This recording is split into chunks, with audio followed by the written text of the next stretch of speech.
Good morning, thank God. It's Friday, 26 September 2025. And of course, my name is Winifred Ugbebo, your host on the program. On today's show, we are looking at what the national papers are saying, including Nigeria's foremost Friday newspaper, Leadership Friday. We go there, Leadership Friday. 200,000 200% price surge pushes egg chicken off Nigerians menu. 200% price surge pushes egg chicken off Nigerians menu. The exclusive story on Leadership Friday this Friday. And the writers say fear of protein deficiency heightens. Ministry, farmers, consumers, trade blame. That leading story is on page 4 of Leadership Friday. 200% price surge pushes egg chicken off Nigerians menu. Perhaps we'll see some excerpts from that leading story. A big story, you might say. Despite the declaration of a national emergency on food security in the country, the soaring prices of eggs and chicken in Nigerian markets has sparked concern among consumers and producers alike.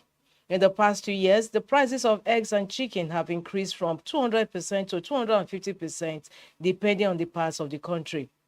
Leadership Friday checks in markets in various states of the Federation show that the prices of a crate of eggs jumped from 2,000 naira and 2,500 naira to 5,000 naira and 7,000 naira in just 2 years across the country.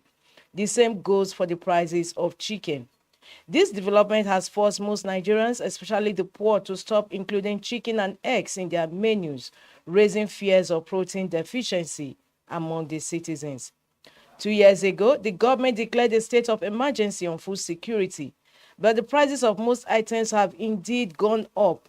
Protein, the most essential need for a healthy society, does not seem to be within reach for many people because of high prices. These are paragraphs and excerpts from today's leading story on Leadership Friday. 200% price surge pushes egg chicken off Nigerians menu. Friday's leading story. We go back to the cover page of Leadership Friday to review more of the stories on the cover. Delta woman accused of stealing child set ablaze. That story is on page 4 of Leadership. How we help Nigeria raise daily oil production to 1.85 million barrels. Army. Police roll out security plan for Ladoja's coronation as Olubadan today. Ladoja will be crowned Olubadan. Atiku Obi Amechi pledged to support ADC presidential primary winner. That story is on page 28 of Leadership Friday. It's also a leading story on the papers we have on our lineup this Friday. David Mark Babachi Lawa orders meet Jonathan. Alleged age falsification, court declines police request to arrest SAIG orders. Katsina government uncovers 3,488 ghost workers on payroll. That story is on page 24 of Leadership Friday. Beside the masthead, electricity workers suspend strike after federal government's intervention. Atop the masthead, AMSD, Dasuki opposes DSS request to represent exhibits in trial.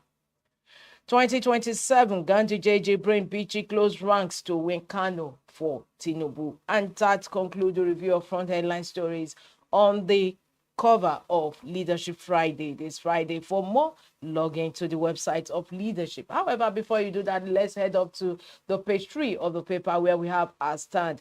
Today's stand is on Nigeria and the global teacher shortage crisis. Nigeria and the global teacher shortage crisis. From our stand, we move to the back page where we have conversation with Azu. Today's conversation is on a Kaaba in plain sight once more. A Kaaba in plain sight once more. A quote from that conversation says, for decades, these unions have never protested against publicly owned refineries where their members work and earn salaries for doing nothing. Quote from today's conversation with Azu. A Kaaba in plain sight once more. And before we leave the back page, let's visit Ghana Must Go. On the news, K says, I lived in a hut, slept on mats. K is the Nigerian musician. And Ghana Must Go replied, so we should cry? depending on what you do with that information. It's on this note we conclude review of Leadership Friday review. For more, don't forget to log in to the website of Leadership newspaper. We head up to the next paper we have on our lineup, and that is The Guardian. The Guardian's leading stories on economic recovery. Big stories that runs on page 4 and 5. Nigeria not broke, but deep fiscal concerns linger. Economic recovery. Nigeria not broke, but deep fiscal concerns linger. Nigeria's fiscal performance overview, like The Guardian always does. There's illustration beneath that leading story. It says debt service to revenue ratio. We have in 2014, 29%, in 2022, 73%, in 2023, 69.2%, and in 2024, 59.9%. These are debt service to revenue ratio. Contingent liabilities. Buhari's last estimate over 5 trillion naira. Power subsidy opaque bet in multiple trillions. Unfulfilled commitments to public workers. We have the picture of late President Muhammadu Buhari underneath that debt service to revenue ratio illustration. We have benchmark comparison. Nigerian tax to GDP ratio was 10%, African average 16%. Nigerian debt to GDP ratio 40%, African average 60%. Now on the right hand corner beneath the leading story, you have revenue and expenditure. For total revenue 2024, we have 19.25 trillion naira. Debt, non-debt, recurrent expenditure 2024, 18.9 trillion naira. We have capital expenditure 2024, 7.8 trillion naira. Capital expenditure 2020 to 2022 cumulatively 19.3 trillion naira. CBN's budget support Buhari era overdrafts 22.7 trillion. 22.7 trillion 40-year bond at 9%. Tinubu's administration 2023 interest on CBN's overdraft 1.7 trillion naira. 2024 interest on CBN's overdraft 4 billion naira. Credibility questioned. Savings and buffers sinking fund. Last significant savings in 2017 was 177 billion naira. Since 2022, zero allocation. Excess crude account dormant. Infrastructure gap. Moody's estimate 2020 $3 trillion yearly. 2025 capital expenditure 7.8 trillion naira. 0.5% of yearly infrastructure gap. These are illustrations beneath the leading story on today's Guardian newspaper. Economic recovery. Nigeria not broke, but deep fiscal concerns legal. We move ahead to other stories gracing the cover of The Guardian this Friday. From politics to palace, Ladoja's odyssey to Olubadan throne. And of course, it's captured on page 22 of The Guardian. From politics to palace, Ladoja's odyssey to Olubadan throne. New study links poverty, transport woes to worsening health in Lagos. That story continues on page 27 of The Guardian. New study links poverty, transport woes to worsening health in Lagos. How Tinubu ended career stagnation in paramilitary services. That story runs on page 2, panorama page. Blackout averted as electricity workers suspend strike. Of course, the story continues on page 3 of The Guardian. We move ahead to the masthead 2027. ADC leaders scramble to fix deep rifts as opposition coalition nears collapse. Over 6,000 lives lost to religious ethnic conflict, says Plateau governor.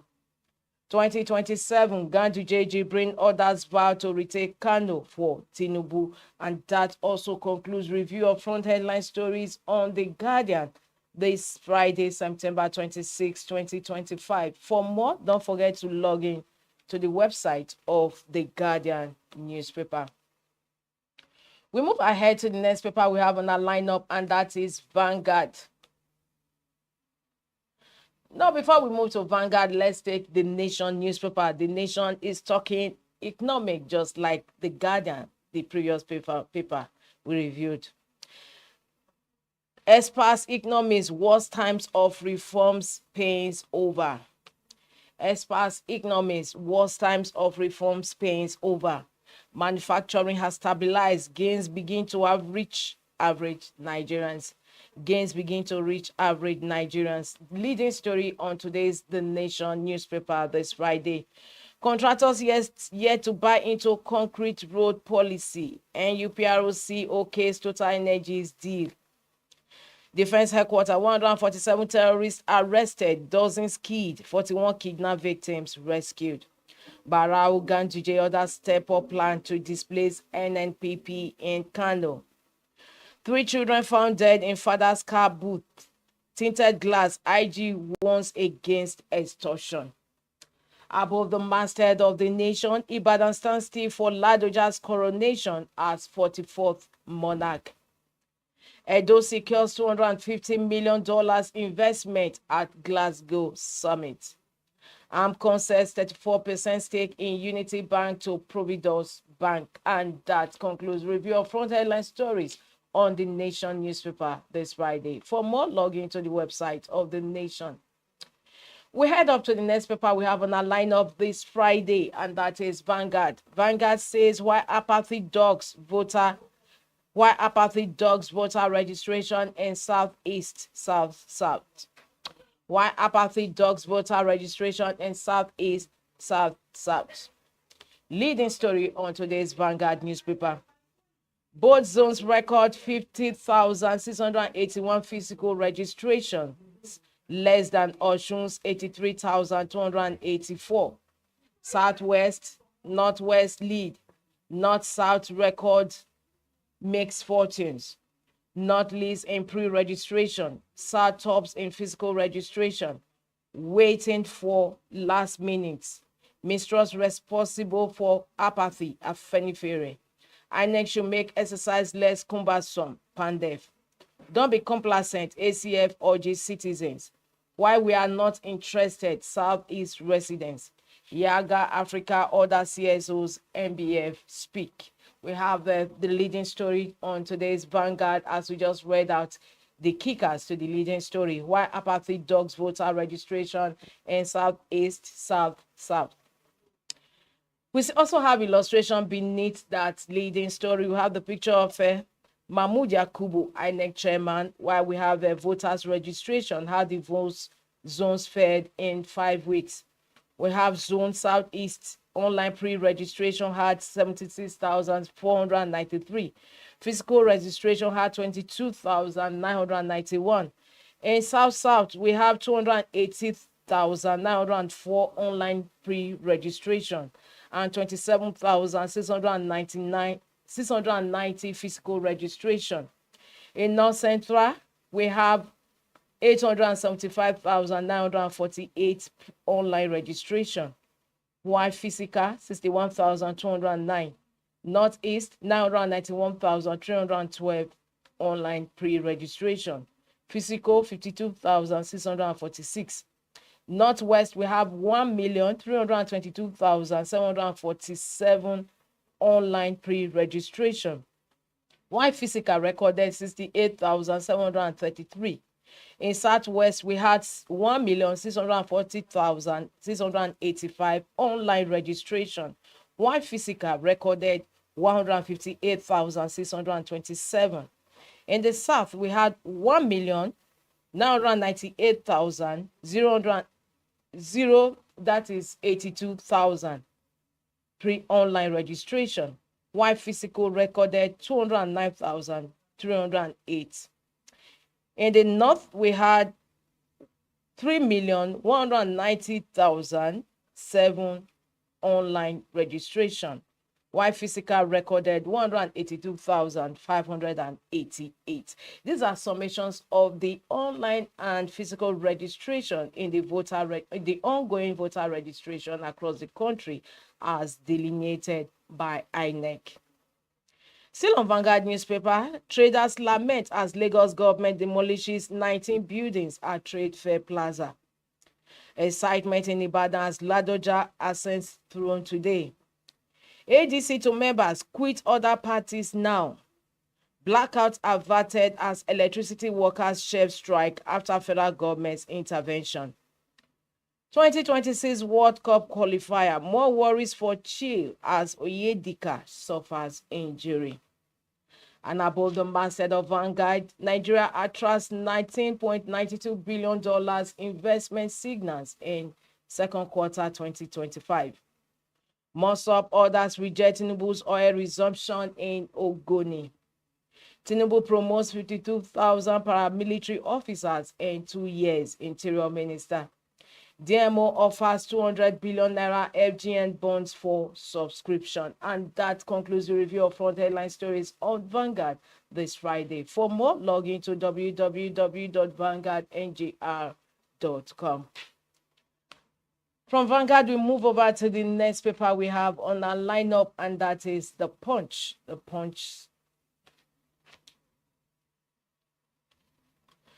The Punch says 2027 presidency, coalition demands Atiku Obi's full membership.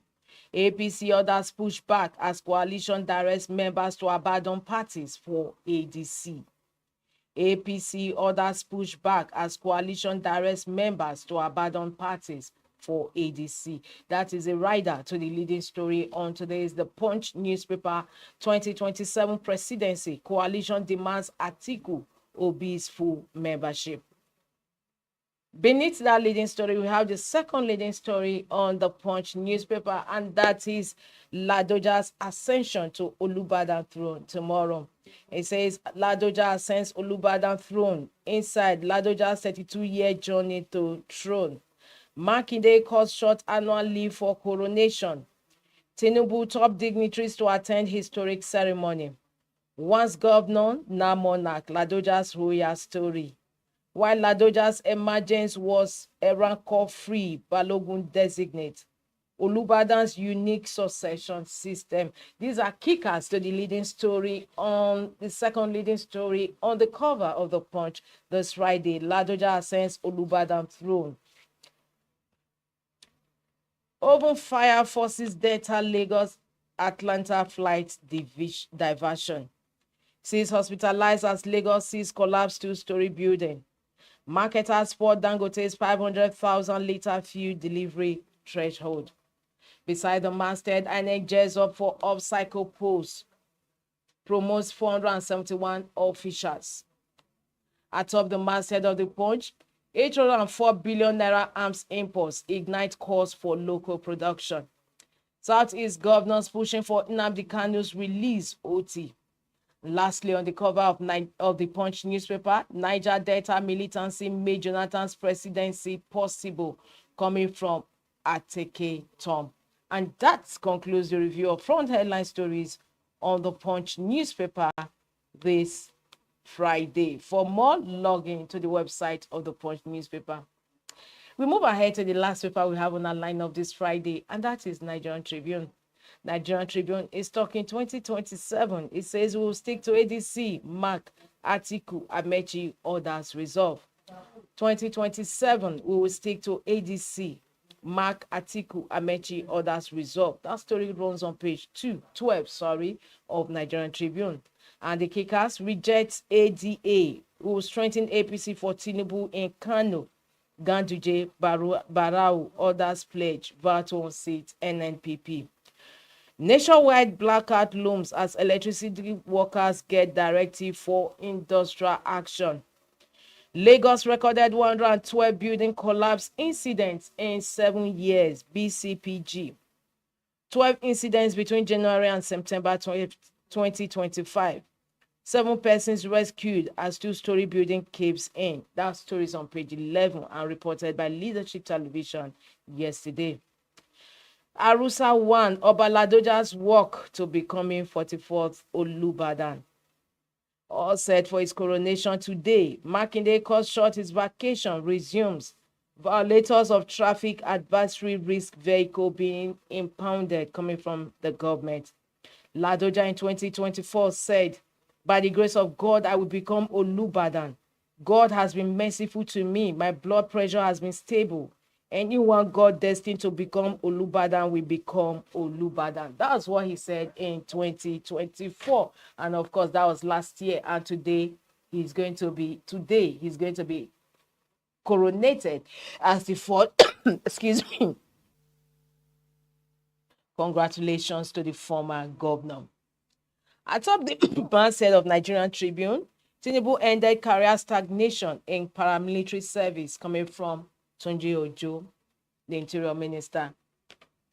Glasgow Investment Summit, Edo government secures $250 million deal.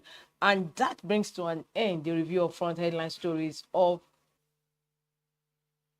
Nigerian Tribune this Friday. Well, shortly we are going on a break. When we come back, we'll resume discussions on some of the trending stories. Don't go away. Stay tuned.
Leadership TV for God and country.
Yes, welcome back. It's Inside Nigerian Leadership Television. My name is Winifred Ugbebo. On the second half of the program, we have a veterinary doctor who will be joining the conversation, Dr. Fuminiyi Ogunleye. Good morning and welcome to today's show, Doctor.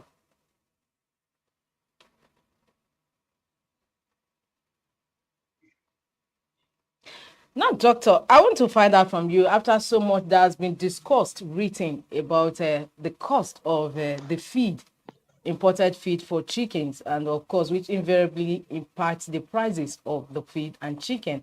Is there no local solution to that?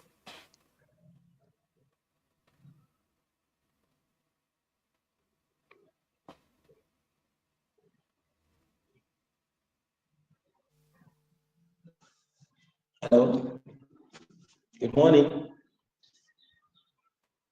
Please, the question again is not very clear. Good morning. Thank you for joining the conversation on today's program Inside Nigeria. We are talking about the 200% price surge that has pushed egg and chicken off Nigerians' menu. And I want to find out from you, is there no local homegrown solution to that? All right, thank you very much. Even though it's not still very clear enough, but I think I can pick one or two things you said. If there is a permanent solution to the prices, actually, for the prices, it's being regulated presently by the Poultry Association of Nigeria, of which every farmer is supposed to follow suit based on their prices of production, what they produce, how much the cost of production rather, what they got, and then how much they're supposed to sell. But presently, we found out that most of the farmers are not even part of the Poultry Association of Nigeria forum, and then most of them are not together because most of them will tell you they got this price for their feed, this price for their inputs, the other things for their inputs. They are not the same.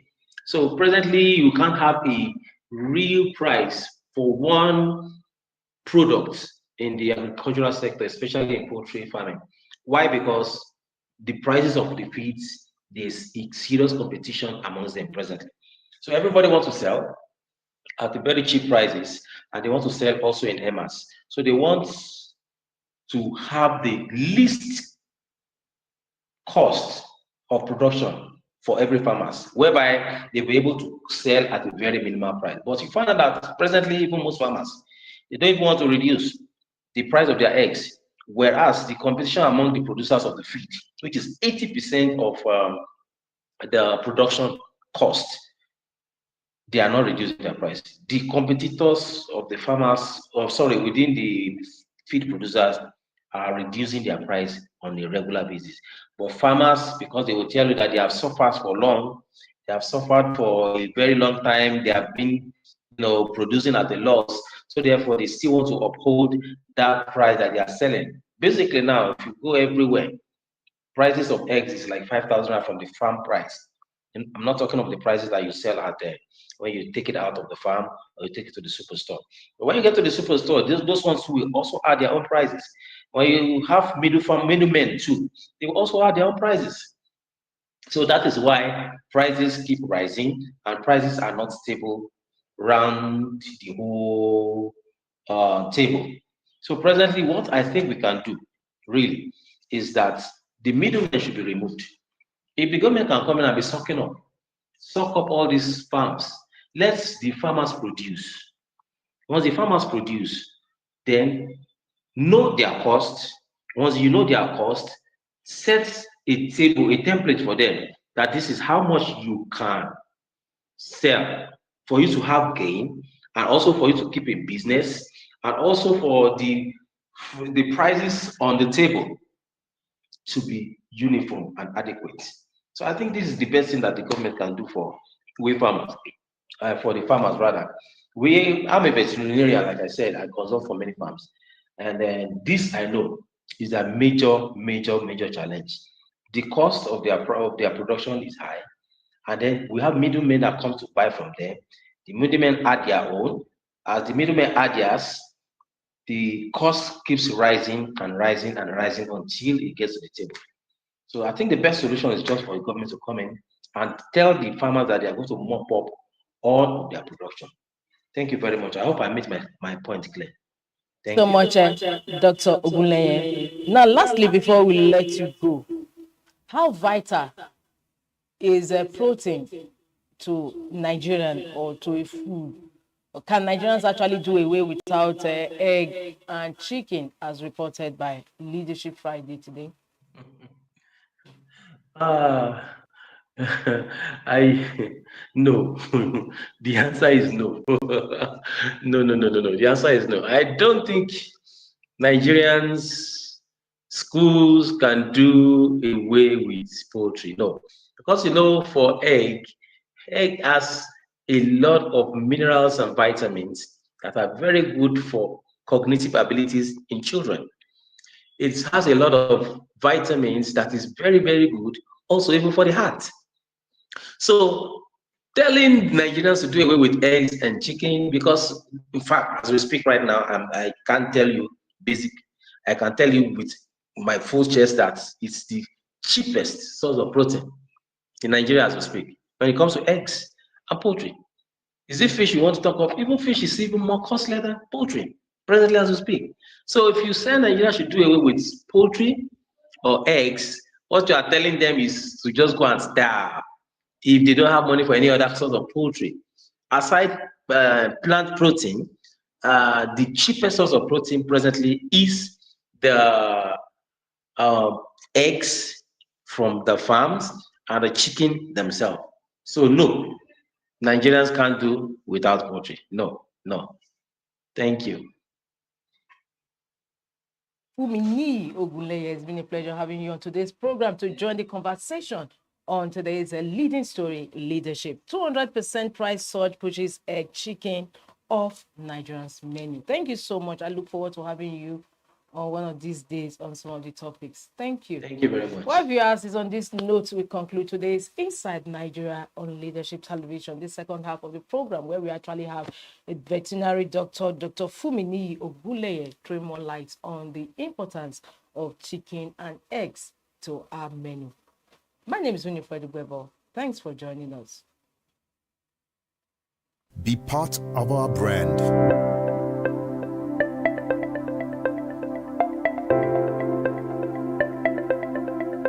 Leadership for God and country.